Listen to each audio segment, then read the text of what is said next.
अरुण और प्रेमा ने मोहब्बत की शादी की थी। उनकी शादी को अभी कुछ ही माह गुजरे थे। सुमन और मधु को प्रेमा हरगिज पसंद नहीं थी और इसकी वजह थी कि प्रेमा के वालिद सड़क पर दही भल्ले फरोख्त करते थे, इसलिए वो हमेशा उसे खरी खोटी सुनाती थी। आ गई मल्लिकाए हिंद, चल तो ऐसे रहिए जैसे कोई शहजादी हो। प्रेमा इनके तंज पर कभी तवज्जो नहीं देती थी। प्रेमा का शौहर अरुण एक आम इंसान था। उसकी तनख्वाह भी बहुत कम थी। अम्मा, इस माह की तनख्वाह। तुझे कब से कह रही हूँ कि कोई दूसरी मुलाजमत तलाश ले। इतनी कम तनख्वाह में घर कैसे चलेगा? वो देख, तेरी छोटी बहन तुझसे ज्यादा कमाती है। अच्छी बात है अम्मा। अम्मा वो तालीम याफ्ता है। तू भी तालीम हासिल कर सकता था। कम से कम अगर शादी भी मेरी मर्जी से की होती तो आज हमारा घर दौलत से भरा होता।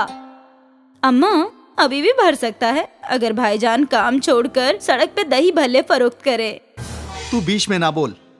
मुझे क्या करना है मैं देख लूंगा। तू अपना गुस्सा उस पे क्यों निकाल रहा है? तेरी तनख्वाह कम है तो इसमें इस बेचारी को क्यों सुना रहा है? सुनाना है तो अपनी बीवी प्रेमा को सुना। आप दोनों से तो बात करना ही बेकार है। और गुस्से में वो वहाँ से निकल गया। ये रोज का था। हर रोज सुमन और मधु प्रेमा और अरुण पर तंज किया करते थे। अब हम यहाँ नहीं रहेंगे। हम कहाँ जाएंगे? कहीं भी, बस यहाँ नहीं रहेंगे, वरना ये माँ बेटी हमें सुकून से जीने नहीं देंगी। और उसी वक्त अरुण और प्रेमा ने वो घर छोड़ दिया। वो दोनों सीधा प्रेमा के मायके गए और प्रेमा ने अपने वालिदैन को सब कुछ बता दिया। दामाद जी, परेशान ना होइए, आप हमारे साथ यहीं रहिए। नहीं अब्बूजान, लोग बातें बनाएंगे। वो तो हमेशा ही बनाएंगे। आप अगर लोगों की सुनेंगे तो जिंदगी हराम हो जाएगी, लेकिन हमारी वजह से आपको तकलीफ होगी। अपने बच्चों से भला किसी को कोई तकलीफ होती है? वैसे भी अगर आप यहाँ रहेंगे तो कुछ दिन और हम अपनी बेटी के साथ रह पाएंगे। हमसे हमारी ये खुशी ना छीनिए दामाद जी। जी ठीक है। अरुण वहाँ रहने के लिए राजी हो गया।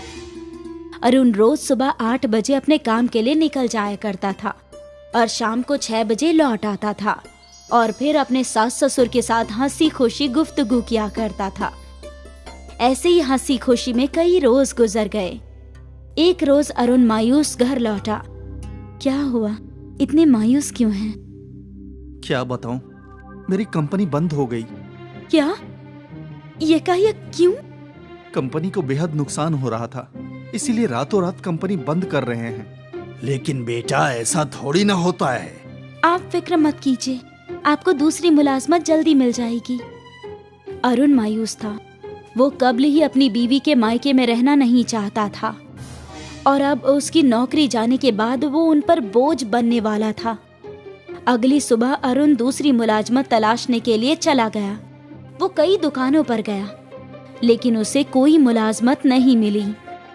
इसलिए वो बाजार की दुकानों में मुलाजमत तलाशने लगा। मुलाजमत तो है, लेकिन तालीम याफ्ता के लिए नहीं। हमें तो मजदूर चाहिए।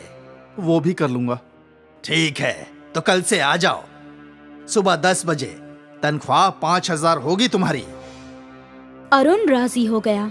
कुछ न होने से कुछ होना बेहतर है, इसलिए शाम को वो घर लौटा और अपने सास ससुर को ये सारी बातें बता दी। बुरा न मानो तो एक बात कहूँ बेटा। जी अब्बूजान। तुम मजदूरी करो, इससे तो बेहतर है कि तुम हमारे साथ दही भल्ले फरोख्त करो। अब्बूजान, लेकिन कैसे? बेटा, ये हमारा घर का कारोबार है। तुम्हें भले ही कुछ ना आता हो, लेकिन प्रेमा को तो आता है। वो बहुत ही लाजवाब दही भल्ले बनाती है। अगर तुम्हें ये काम छोटा नहीं लगता हो तो ये कर सकते हो, और हमें उम्मीद है कि इस काम में तुम्हें जल्दी कामयाबी हासिल होगी। अरुण इस बात पर गौर करने लगा। अब्बा का मशवरा अच्छा है, हम मिलकर काम कर सकते हैं। ठीक है, तो हम यही करेंगे।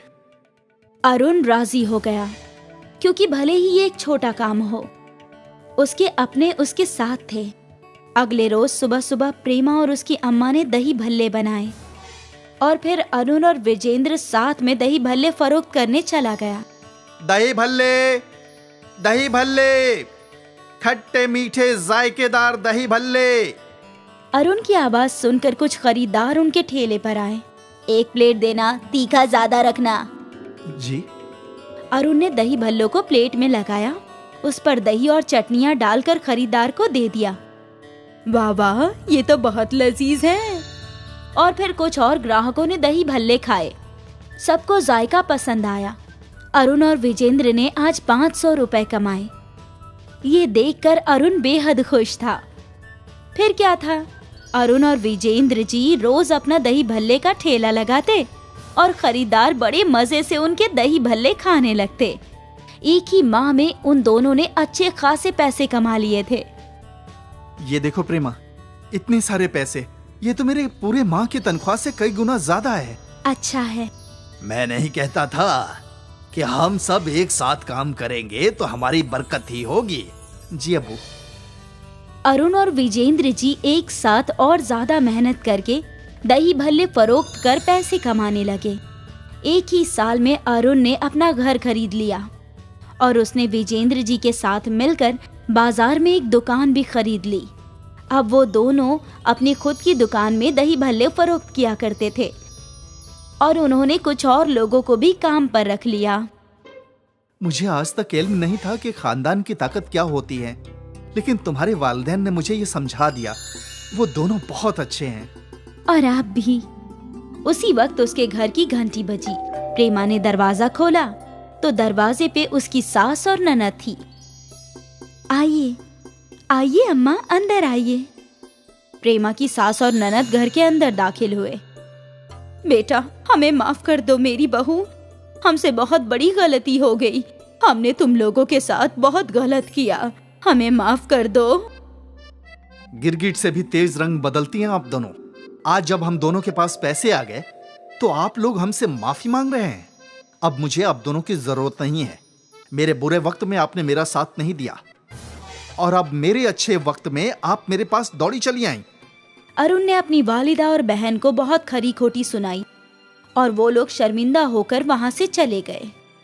अरुण सही था। एक वक्त था जब प्रेमा और अरुण लाचार थे। अब उनके दही भल्ले के कारोबार ने उनके हालात बदल दिए हैं। उनकी मेहनत रंग लाई थी। अरुण और प्रेमा का बुरा वक्त गुजर चुका था।